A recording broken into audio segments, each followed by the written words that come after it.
My name is Eva Richardson, and I'm 72 years old. After 50 years of marriage to Richard, I thought I knew what to expect at our golden anniversary celebration. I'd planned every detail for months, ignoring the signs that something wasn't right. That night, standing in that beautifully decorated ballroom, surrounded by everyone we loved, I learned that 5 decades of devotion can shatter in a single moment. Before I continue my story, I'd love to know where you're watching from. Take a moment to like and subscribe if you want to hear more about how a woman in her 70s discovered her true worth after a lifetime of putting someone else first. Richard and I met during our sophomore year at the University of Maine. I was studying elementary education, and he was pursuing a business degree with dreams of developing real estate. We were introduced at a mutual friend's party, and I was immediately drawn to his confidence and ambition. He had a charming smile and a way of making me feel like I was the only person in the room. Our courtship was a whirlwind. Within 6 months, he proposed with a modest diamond ring that he promised to upgrade when he made it big. We married in a simple ceremony at my parents' church with just our families and closest friends in attendance.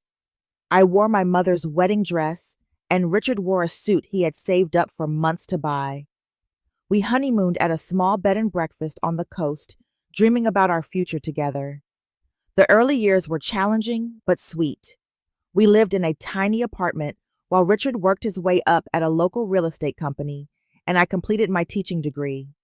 When I became pregnant with our first child, Amanda, we scraped together enough for a down payment on a small house. Richard worked long hours, often coming home after I was already asleep, but I understood his drive. He was building something for us, for our family. Over the next few years, we welcomed 2 more children, Michael and Sarah. I took only brief maternity leaves from my teaching position, returning to work to help support our growing family. Richard's career flourished. He started his own development company, and by the time our children were in school, we had moved to a larger house in a better neighborhood. As Richard's success grew, so did our home. By our 25th anniversary, we had built our dream house on a beautiful piece of property overlooking the Atlantic in Cape Elizabeth. Richard called it our forever home, the place where we would grow old together and host holidays for our children and eventual grandchildren. It was a stunning colonial-style house with a wraparound porch and enough bedrooms for each of our children to bring their families for visits. I dedicated my life to supporting Richard's ambitions while building my own career as an elementary school teacher. I loved my students, but I always prioritized our family. I was the one who attended every school event, managed the household, and maintained our social connections. Richard was the provider, the visionary, and I was his steadfast partner, the one who kept our life running smoothly while he pursued success. When our children grew up and started their own families, I found joy in being a grandmother. Amanda gave us twin boys, now 16. Michael has a daughter and a son, 12 and 9. Sarah and her husband adopted a beautiful little girl who just turned 6. Family gatherings were always hosted at our home, with me planning every detail and Richard proudly showing off the latest addition or renovation to the house. I retired from teaching 5 years ago at 67, after 39 years in the classroom. Richard continued working, though he had scaled back his involvement in day-to-day operations. 2 years ago at 70, he finally announced his full retirement. I was thrilled, imagining all the time we would finally have together. We talked about traveling, visiting our children who had scattered across the country, and simply enjoying each other's company after decades of busy schedules. When our 50th anniversary approached, I threw myself into planning the perfect celebration. I booked the grand ballroom at the historic Eastland Hotel in Portland, hired a renowned caterer, and sent invitations to over 100 guests, including family, friends, colleagues, and neighbors who had been part of our life journey. I arranged for a professional photographer and videographer, ordered a custom cake that replicated our original wedding cake, and even splurged on live music, a string quartet for the cocktail hour, and a band for dancing afterward. I was particularly excited about renewing our vows. I found a beautiful cream-colored dress that was elegant and age-appropriate. I had our original wedding bands polished, and I wrote heartfelt vows that reflected on our 50 years together. I imagined Richard's face. As I read them, pictured the tears in his eyes as he reaffirmed his commitment to me. Looking back, I can see the warning signs that something was wrong, but I chose to ignore them. Richard had begun staying out later, claiming meetings with old business associates. He started using a new cologne one I hadn't purchased for him.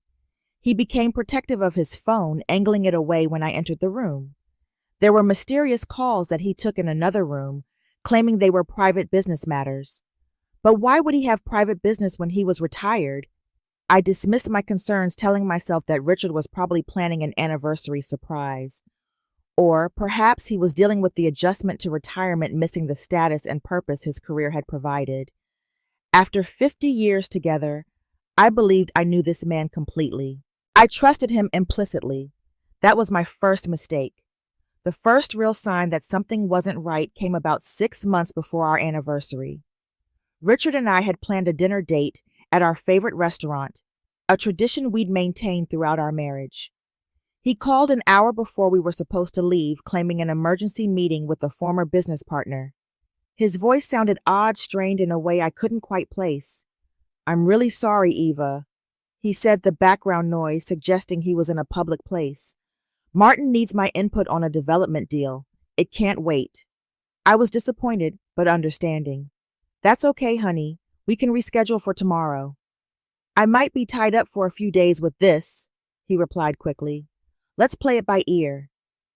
That night, I called Martin's wife, Janet, under the pretense of planning a surprise for the men. She mentioned that Martin was on a fishing trip in northern Maine and wouldn't be back for a week. When I confronted Richard the next day, he became defensive. "I never said it was Martin," he insisted, though I distinctly remembered him mentioning the name. "It was Marcus from the Boston office. You don't know him." I let it go, but the seed of doubt was planted. Richard had never lied to me before, at least not that I'd caught. Why start now after all these years? In the following weeks, I noticed more changes. Richard had always been well-groomed, but suddenly became obsessed with his appearance. He joined a gym, bought new clothes without consulting me, and even colored the gray in his hair, something he had always said was ridiculous for men to do. He started leaving early in the morning and coming home late, offering vague explanations about catching up with old friends or consulting on projects. One evening while doing laundry, I found a receipt in his pocket from a jewelry store dated just a few days earlier. We had a joint credit card for 50 years, but this purchase was made with a card I didn't recognize. My hands shook as I smoothed out the crumpled paper, a 70-year-old woman suddenly feeling like a suspicious young wife. The receipt was for a white gold bracelet over $2,000. My birthday had passed months ago, and our anniversary was still months away. I convinced myself it must be a gift for me, perhaps for the anniversary. But why use a separate credit card? And why wouldn't he have it delivered to our home as he had done with gifts in the past? The next blow came when I was looking for a phone charger in Richard's desk drawer and found his phone instead. A text notification illuminated the screen. "Can't wait to see you tomorrow. Same place." The sender's name was listed simply as J.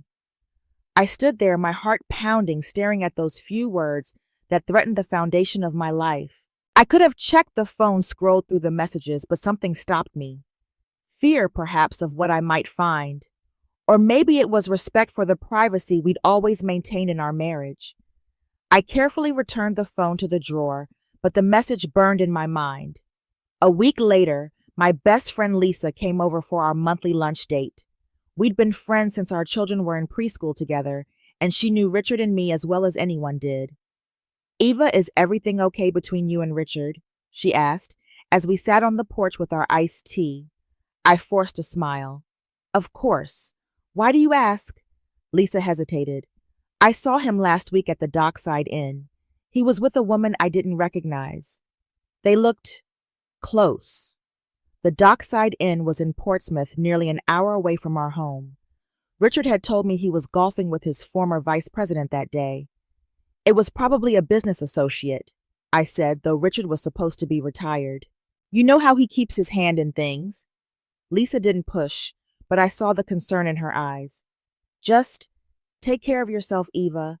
50 years is a long time, but people can still surprise us. Shortly afterward, our daughter Amanda visited for the weekend. She had always been perceptive, and I wasn't surprised when she cornered me in the kitchen while Richard was showing her husband some new landscaping in the backyard. Mom, what's going on with Dad? He barely spoke to you all through dinner. I busied myself loading the dishwasher. He's just stressed about the anniversary party. You know how he hates being the center of attention. Amanda leaned against the counter, arms crossed. This feels different. And since when does Dad get texts during dinner and leave the table to take them?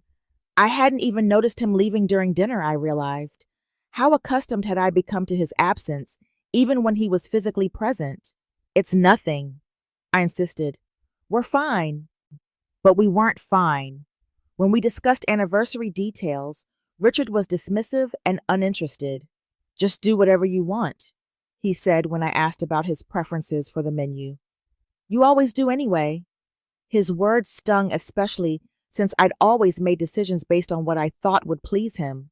Now, he made it sound like I was controlling when I'd spent 50 years being accommodating. The most damning evidence came 3 months before the anniversary. I found an unfamiliar earring in our car, tucked between the passenger seat and center console.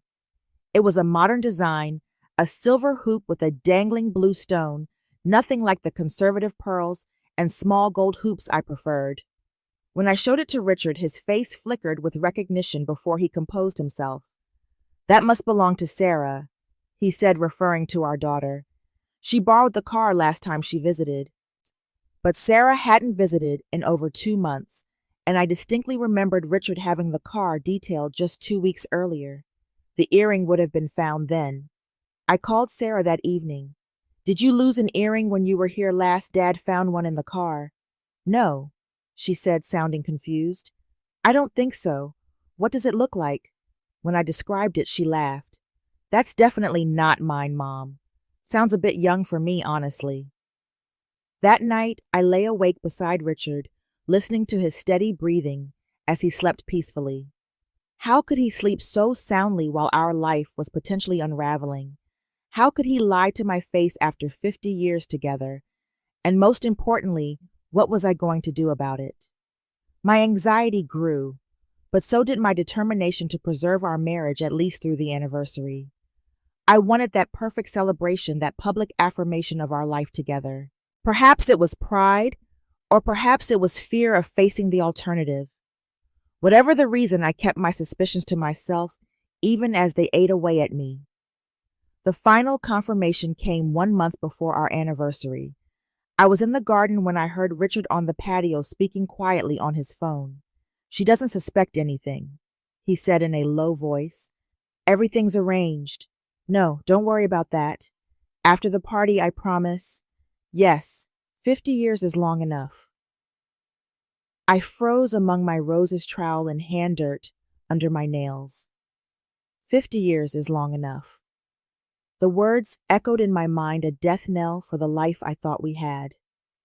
I didn't confront him. Instead, I went inside, washed my hands, and looked at myself in the bathroom mirror.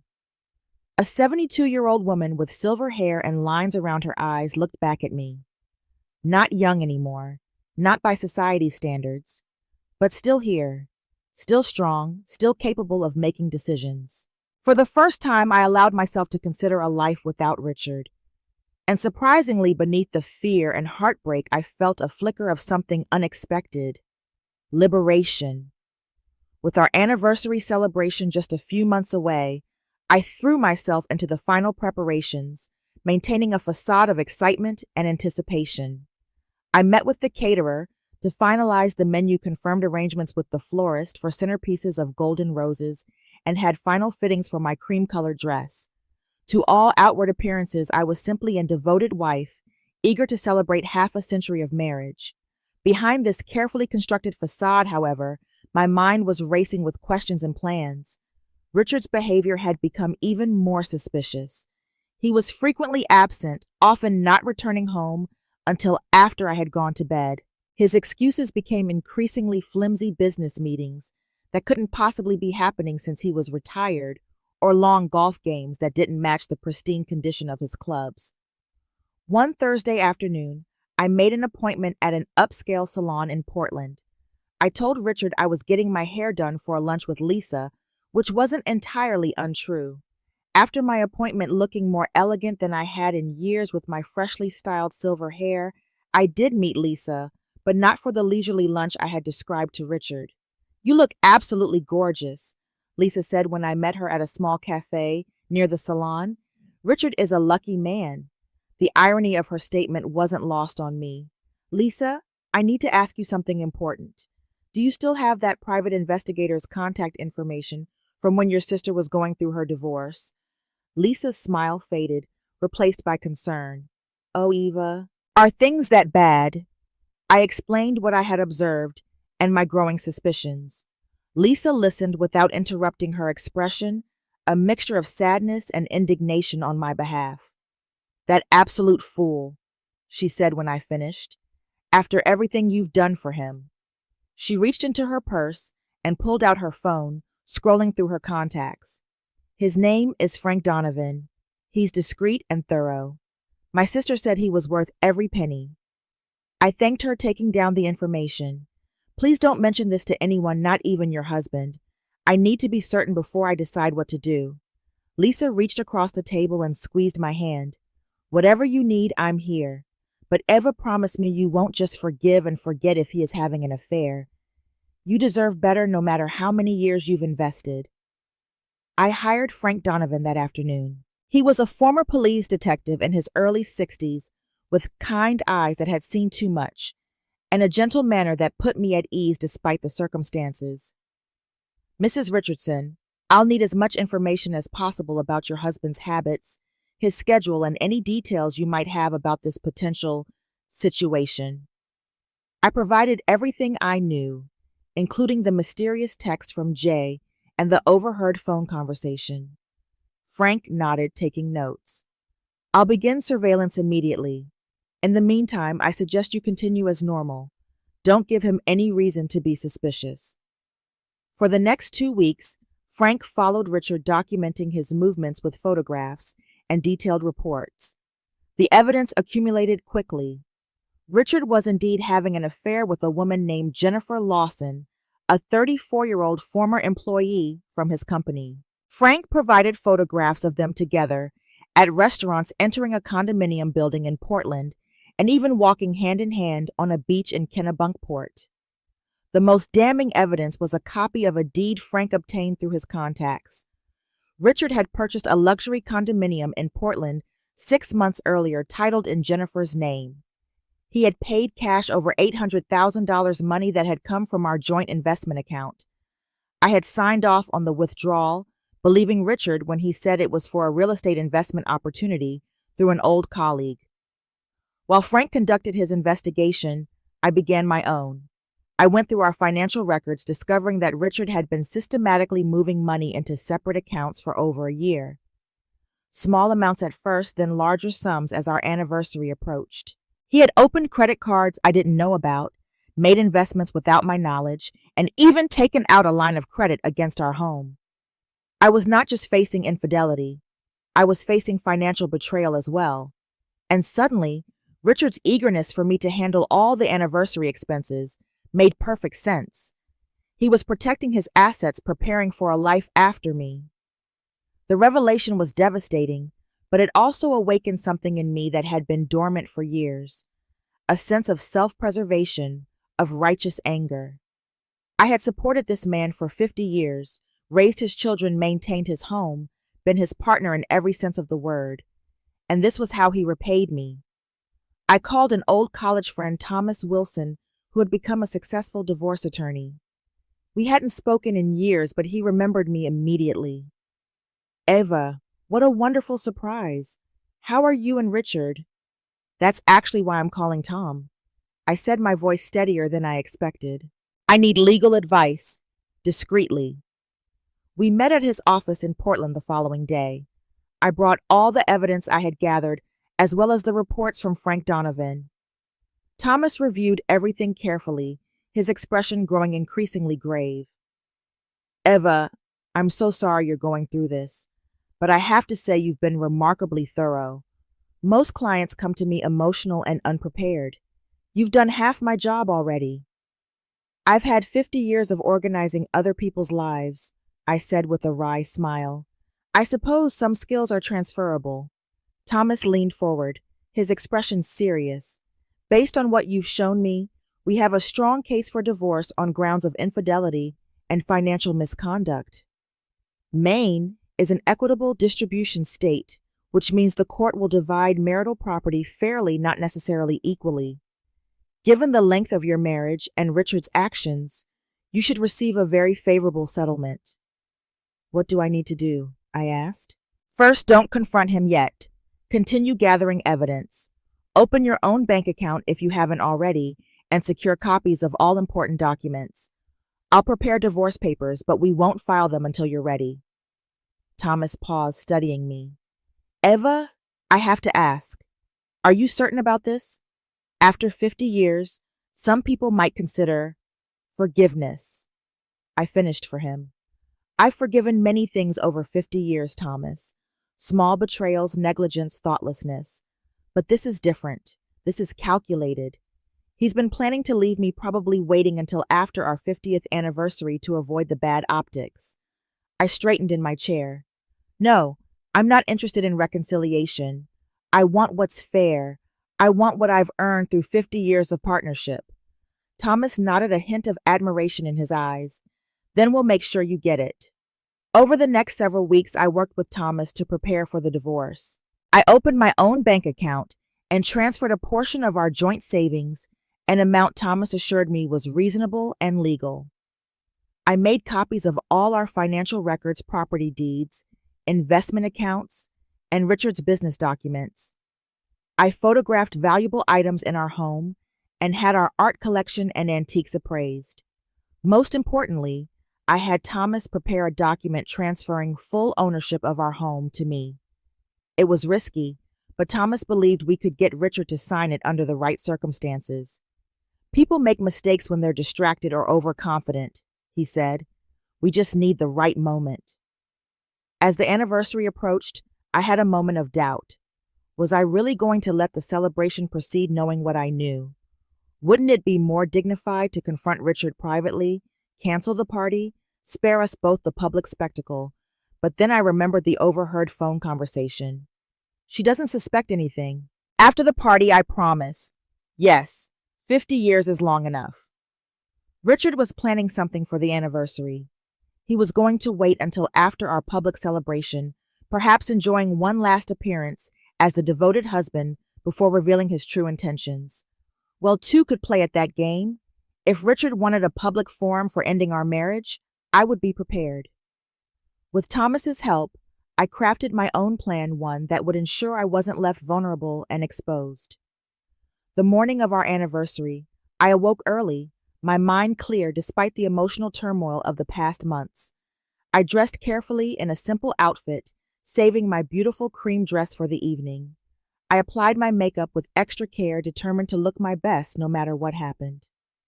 Richard was surprisingly attentive that morning, bringing me coffee in bed and presenting me with a small gift box containing a pair of diamond earrings. Happy anniversary, Eva, he said, kissing my cheek. 50 years. Can you believe it? I accepted the gift with a smile, wondering if the earrings were chosen by Jennifer. It's gone by so quickly, I replied, the half-truth sticking in my throat. Richard left soon after, claiming he had errands to run before the celebration. I knew where he was going. Frank had informed me that Jennifer had checked into the hotel where our anniversary party would be held. Richard was no doubt spending his last few hours as my husband with the woman he intended to replace me with. As I finished my preparations for the evening, I received a text from Thomas. Everything is in place. I'll be there at 8 p.m. Stay strong. I looked at myself one last time in the mirror before leaving for the hotel.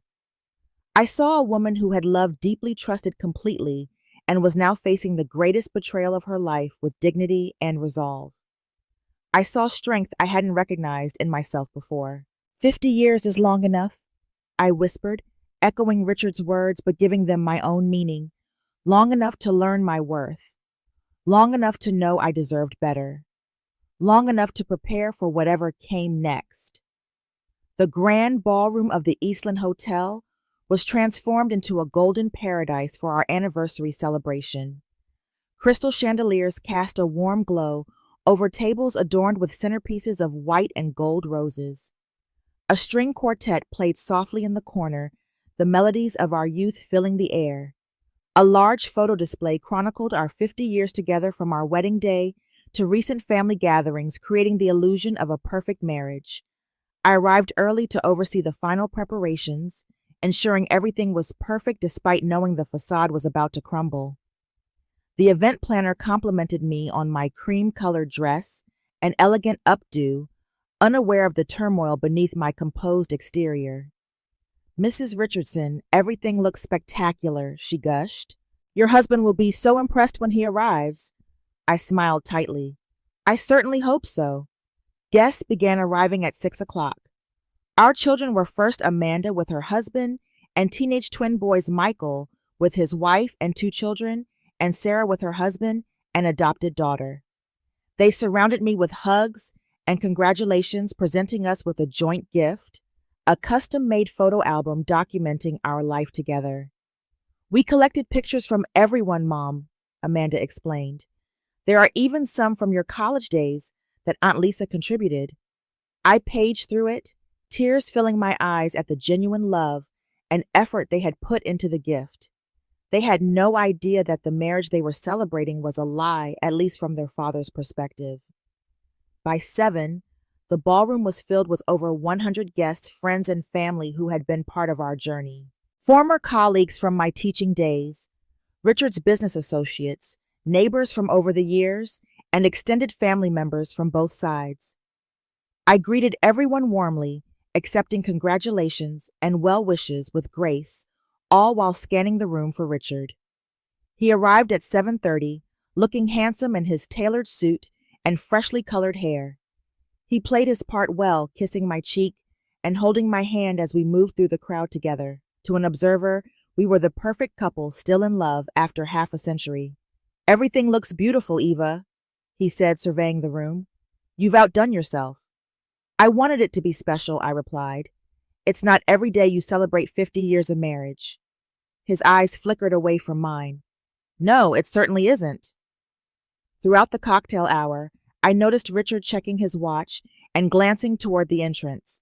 I followed his gaze once and caught sight of a young woman hovering near the doorway, partially obscured by a decorative pillar. She had sleek dark hair and wore a form-fitting red dress that stood out among the more conservative attire of our older guests. Jennifer Lawson, I presumed, waiting for her cue. Our children took turns giving speeches about our marriage during dinner. Amanda spoke about our devotion to each other and how we had set the standard for her own marriage. Michael shared funny anecdotes about our family vacations and holiday traditions. Sarah, always the most emotional, talked about the stability and love we had provided not just for our own children, but for our grandchildren as well. "Mom and Dad have shown us what true commitment looks like," she said, raising her glass. 50 years of choosing each other every single day. Here's to 50 more." The guests applauded enthusiastically, while Richard shifted uncomfortably in his seat. I maintained my smile, though each word from our children felt like a knife twisting in my heart. They believed in the narrative of our perfect marriage. How would they react when the truth was revealed? As dinner concluded, the event planner approached our table. "We're ready for the vow renewal ceremony whenever you are," she whispered. Richard cleared his throat. "Actually, before we do that, I'd like to say a few words." He stood up and moved toward the small stage where the band was set up. The room fell quiet as he took the microphone. I watched him, my heart pounding, knowing that this was the moment everything would change. Across the room, I saw Thomas Wilson slip in through a side door right on schedule. He caught my eye and gave me a subtle nod. Richard tapped the microphone, drawing everyone's attention. "First, I want to thank all of you for coming tonight to celebrate this milestone with Eva and me." His voice was steady, practiced. I wondered how long he had been rehearsing this speech. 50 years is a long time," he continued. "A lifetime, really. Eva and I have built so much together, a family, a home, a legacy. She has been a wonderful mother to our children and a supportive wife during my career. Murmurs of agreement rippled through the crowd. I sat perfectly still, hands folded in my lap, waiting. But life is unpredictable, Richard said, his tone shifting. People change. Needs change. He paused, scanning the room. The truth is, I haven't been happy for some time. A shocked silence fell over the gathering. I could feel our children tensing beside me, could sense their confusion and growing alarm. I've tried to make this work, Richard continued. I've given it 50 years, but I can't continue living a lie. He gestured toward the entrance, and Jennifer stepped forward, walking confidently toward him in her red dress. She was beautiful in a polished, artificial way, with perfectly styled hair and expertly applied makeup. She looked barely older than our daughter Amanda. This is Jennifer Lawson, Richard announced. Some of you may recognize her from my company. Jennifer and I have been together for over a year now, and she has shown me what true love and passion can be. Gasps and murmurs erupted around the room. Amanda leapt to her feet while Michael put his arm protectively around my shoulders. Sarah covered her mouth, tears already streaming down her face. Dad, what are you doing? Amanda hissed, loud enough for nearby tables to hear. Richard ignored her, focusing instead on completing his prepared statement. Jennifer and I are planning a new life together. We've purchased a condo in Portland and will be traveling extensively. I know this comes as a shock to many of you, especially Eva, but I believe everyone deserves happiness even at my age. Jennifer joined him on the small stage, slipping her arm through his with a triumphant smile. Richard has been trapped in a loveless marriage for too long, she added, her voice sickly sweet. We didn't plan for this to happen, but when you find your soulmate, you have to follow your heart. More gasps and murmurs. I could feel the weight of pitying glances directed at me, the 72-year-old wife being publicly discarded for a younger model. This was exactly what Richard had wanted, I realized. A public declaration that absolved him of private guilt, that cast him as a man brave enough to seek true happiness rather than a husband abandoning his wife of 50 years. I hope in time Eva will understand, Richard concluded, and I ask for everyone's blessing and support as we begin this new chapter. After 50 wonderful years with Eva, I'm ready for the next phase of my life with Jennifer. The silence that followed was deafening. Our guests sat frozen, caught between social convention and the shock of witnessing such a public betrayal. Our children looked devastated and confused, torn between rushing to comfort me and confronting their father. I sat perfectly still for a long moment, absorbing the impact of Richard's words. Then, with deliberate calmness, I stood up. The room's attention shifted to me, and I could read the collective thought. How will this rejected elderly woman respond to such humiliation? They were about to find out. The silence in the ballroom was absolute as I rose from my seat. 100 pairs of eyes followed me as I walked toward the stage where Richard and Jennifer stood.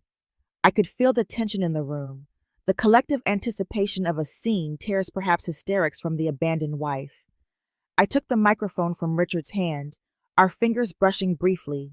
He looked startled, as if he hadn't expected me to respond publicly. Perhaps he had anticipated that I would crumble, flee the room in tears, preserving his narrative of a man reluctantly leaving his wife for true love. Thank you, Richard, for your honesty, I said, my voice remarkably steady. After 50 years together, I appreciate you finally telling the truth. Confusion flickered across Richard's face. This wasn't the response he had anticipated. I'd like to be honest, too, I continued, addressing our stunned guests. I've known about Richard and Jennifer for quite some time. Richard's face paled. Jennifer's smug smile faltered slightly. You see, when you've been married to someone for half a century, you notice the small changes, the late nights, the new cologne, the mysterious phone calls. I smiled, a genuine smile that seemed to unnerve Richard more than anger would have. I may be 72, but I'm not blind or stupid. A murmur went through the crowd. I noticed Lisa in the back giving me a subtle thumbs up. Our children had moved to the front of the room, standing together in a protective cluster. For months, I've been aware of Richard's affair with Jennifer. I've known about their condo in Portland purchased with $800,000 from our joint investment account. I paused, letting that number sink in. I've known about the additional credit cards, the secret bank accounts, and the gradual transfer of our assets. Richard's face had gone from pale to ashen. Jennifer was now looking at him with uncertainty, her confidence visibly shaken. "Richard," I said, turning to face him directly, "you thought I was in the dark. You thought I was just the dutiful wife planning our anniversary celebration while you planned your exit. But I've been doing some planning of my own." I gestured toward the back of the room where Thomas Wilson stood. "I'd like to introduce Thomas Wilson, an old friend from college, and more relevantly, one of Maine's most respected divorce attorneys. Thomas, would you join me, please?" Thomas made his way through the shocked crowd carrying a leather portfolio. He joined me on the stage, nodding politely to Richard and Jennifer before standing beside me. "Thomas has been helping me prepare for this moment," I explained. "He has documented all of Richard's financial deceptions and hidden assets. He has prepared divorce papers that include claims to half of all those hidden assets, as is my right after 50 years of marriage." I opened the portfolio Thomas handed me and extracted a document. "This particular document might interest you, Richard. It's the deed to our home in Cape Elizabeth transferring full ownership to me. You signed it last week, if you recall. You thought you were signing an authorization for the anniversary celebration expenses." Richard's mouth opened and closed without sound. Jennifer took a step away from him, her expression now one of alarm. "Maine is an equitable distribution state," I continued, "which means the courts will ensure I receive a fair settlement. But given the evidence of your financial misconduct and infidelity, fair is likely to be quite favorable to me."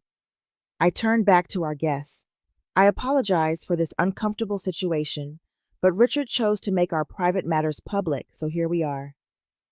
Our children had moved closer, and I could see pride replacing the shock in their expressions.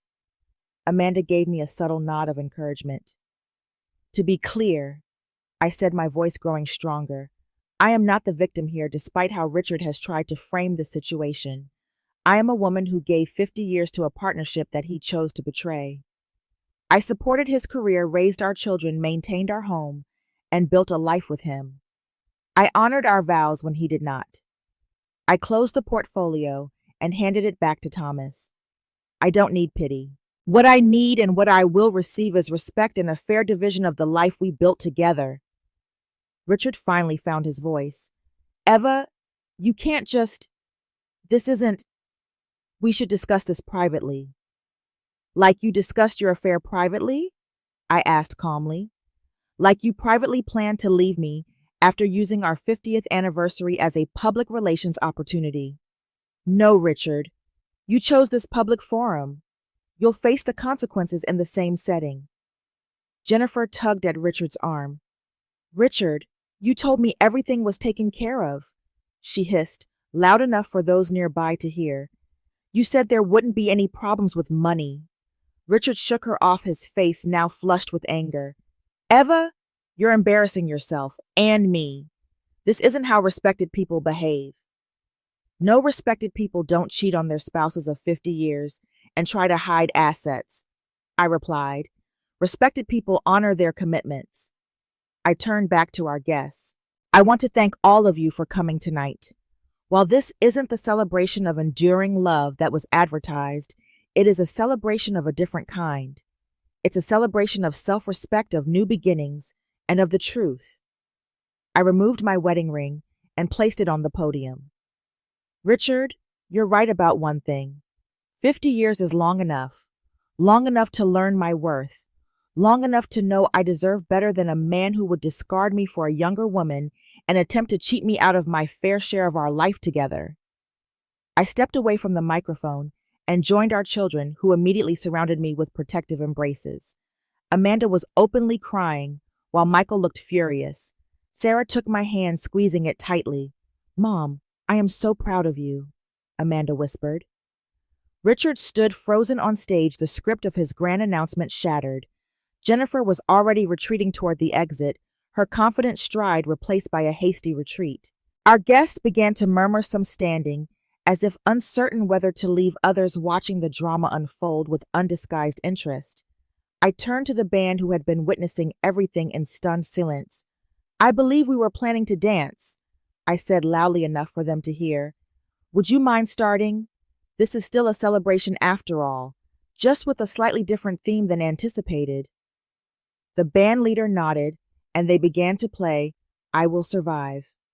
Whether it was coincidence or a sympathetic musician's choice, I couldn't have asked for a more appropriate anthem.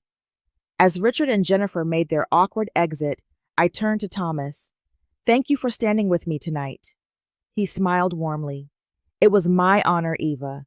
And may I say you handled that with more grace and dignity than most people half your age could muster." Our friends and family gathered around offering support and surprisingly congratulations. Lisa rushed forward to hug me. "Eva Richardson, you magnificent woman," she said fiercely. "That was the most badass thing I've ever seen anyone do at any age." I laughed, feeling lighter than I had in months. 50 years of being underestimated gives you the element of surprise. As the evening continued, transformed from an anniversary celebration to what Lisa dubbed my liberation party, I realized something important. The ending of my marriage, painful as it was, had revealed a strength in me I hadn't fully recognized. Richard had intended to humiliate me. Instead, he had freed me. The weeks following our anniversary were a whirlwind of legal proceedings, emotional conversations, and radical adjustments to my life. Richard moved out immediately, taking only his personal belongings and leaving behind 50 years of shared memories. Thomas worked diligently to expedite our divorce, leveraging the evidence we had collected and Richard's public admission of infidelity to strengthen my position. Richard attempted to backpedal, calling repeatedly and even showing up at the house unannounced one afternoon. "Eva, we need to discuss this reasonably," he insisted, standing on the porch I had refused to let him enter. "We can work something out without involving lawyers." "We are well beyond that point, Richard," I replied calmly. "All communication should go through Thomas now." His face hardened. "You won't get everything you know. I built this life. I earned the money." "We built this life together," I corrected him, "and the courts will decide what's fair.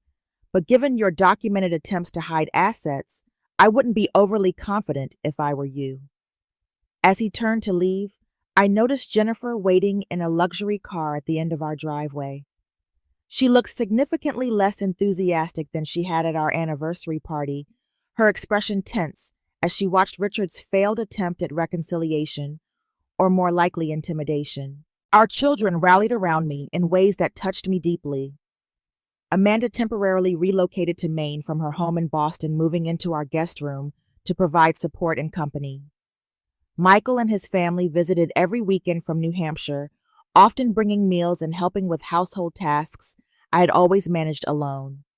Sarah, who lived in California, called daily and flew in for every major court date. "Dad called me," Amanda told me one evening as we shared tea on the porch. "He tried to convince me that you were being unreasonable, that you were trying to take him for everything he's worth." I sighed. "And what did you tell him?" Amanda's expression was a mixture of sadness and resolve. "I told him that you were only asking for what you deserved after 50 years of marriage, and that if he had been honest from the beginning, instead of trying to hide assets and humiliate you publicly, this could have been amicable." She hesitated. "I also told him that as his daughter, I'll always love him, but I don't respect his choices or how he's handled this situation." I reached over and squeezed her hand. "That couldn't have been easy. I never want to put you children in the middle." "You haven't," she assured me. "Dad did that all on his own." With Thomas's guidance, I made significant changes to secure my financial future. I opened new accounts at a different bank, transferred my portion of our retirement funds into a separate IRA, and updated all my legal documents to remove Richard as beneficiary, naming our children instead. I also decided to sell our large family home. Though I legally owned it thanks to the document Richard had unwittingly signed, it felt too big, too full of memories, and too expensive to maintain on my own. Thomas helped me find a beautiful smaller house closer to the ocean, a charming Cape Cod-style cottage with a garden and a view of the Atlantic. It was perfect for this new chapter of my life. Moving day was both emotional and liberating.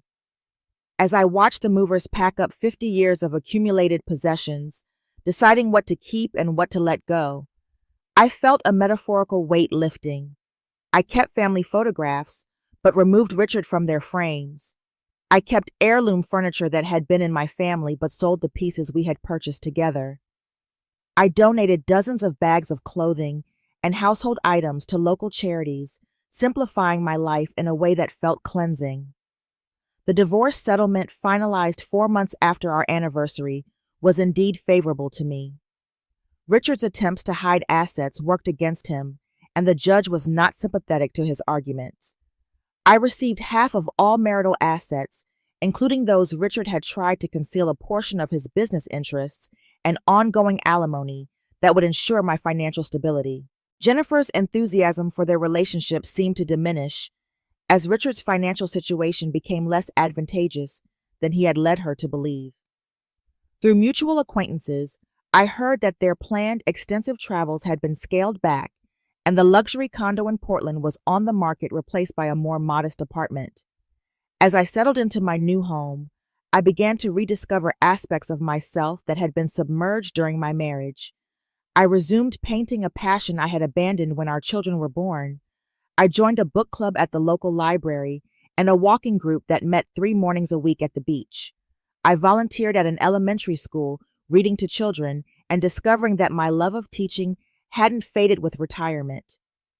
I reconnected with old friends who had drifted away during my marriage, realizing that Richard had subtly discouraged friendships he didn't see value in. Lisa remained my steadfast support, visiting my new home regularly and encouraging my independence. "You're blooming, Ava," she remarked 6 months after the divorce. "I haven't seen you this vibrant in years." "I feel like I've been holding my breath for a long time without realizing it," I admitted. "Now I can finally exhale." One unexpected development was my friendship with Thomas Wilson. What had begun as a professional relationship evolved into a genuine connection. He would stop by occasionally, ostensibly to update me on lingering legal matters, but staying for coffee and conversation that ranged far beyond divorce proceedings. Thomas was a widower, his wife having passed away from cancer 5 years earlier. He understood grief and adjustment in ways others couldn't. There was no romance, just the comfortable companionship of two people who had experienced significant loss and were finding their way forward. "Would you ever consider marriage again?" he asked me once as we walked along the beach near my new home. I laughed. "After 50 years with one man and this messy ending, no, I don't think so.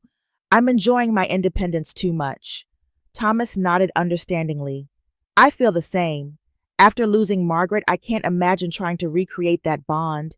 But friendship, companionship, those are valuable too." "Very valuable," I agreed, "and much less complicated." My relationship with my children deepened in unexpected ways. Without Richard's dominating presence, I found myself having more honest, open conversations with them. Amanda confessed that she had always felt she could never measure up to her father's expectations. Michael shared his struggles with balancing career and family, something he had never felt comfortable discussing with Richard. Sarah and I had long talks about adoption and the unique challenges of her parenting journey, conversations that felt more authentic than ever before. 1 year after what should have been our golden anniversary, I hosted what Lisa dubbed my Liberation Day party. My new home was filled with friends and family who had supported me through the tumultuous year. We ate delicious food, drank good wine, and celebrated not what was lost, but what had been found, my authentic self. As evening fell, I stepped onto my porch overlooking the ocean. The setting sun cast a golden glow across the water, a beauty I never tired of. I heard the door open behind me and turned to find my 3 children joining me. "Happy Liberation Day, Mom," Amanda said, handing me a glass of champagne. "Are you doing okay?" Sarah asked, always the most sensitive to emotional undercurrents. "This day must bring up memories." I considered her question carefully. It does, but not in the way you might think. A year ago today, I was faced with the end of what I thought was my life story. I was terrified, humiliated, and angry. I took a sip of champagne, feeling the bubbles tickle my nose. But what I discovered was that it wasn't the end at all. It was the beginning of a new chapter 1 where I get to be the main character in my own life, not just a supporting role in someone else's. Michael leaned against the porch railing. You've handled all this with such grace, Mom. I don't know if I could have done the same. You find strength when you need it, I told him. And you discover that sometimes endings are necessary for new beginnings. We stood together in comfortable silence, watching the last rays of sunlight disappear below the horizon. In that moment, surrounded by my children's love, I felt a contentment that had eluded me for years. The pain of Richard's betrayal hadn't disappeared completely, but it had transformed into something else, something valuable: wisdom, resilience, and self-knowledge. 50 years of marriage had taught me about commitment, sacrifice, and partnership. Its ending had taught me about boundaries, self-respect, and the courage to stand up for myself. Both experiences were valuable in their own way. Both had shaped the woman I had become. As darkness fell and stars began to appear over the Atlantic, I made a silent toast to myself. To Eva Richardson, not just Richard's wife or my children's mother, but a woman in her own right. A woman who had faced betrayal with dignity, rebuilt her life with determination, and discovered that even at 73, it wasn't too late to begin again. The greatest gift Richard unintentionally gave me was the opportunity to discover who I was without him. And that person I had found was someone I genuinely liked. Someone worthy of respect, of joy, of peace. Someone who wasn't defined by a failed marriage, but by her own strength and resilience. What have you learned from hearing my story? Have you ever had to rebuild your life after a betrayal or major life change? I'd love to hear your thoughts in the comments. Don't forget to like this video, subscribe to the channel, and share with someone who might need to hear that it's never too late to reclaim your dignity and start anew. Thank you for listening to my journey, and remember, sometimes the end of one story is just the beginning of a better one.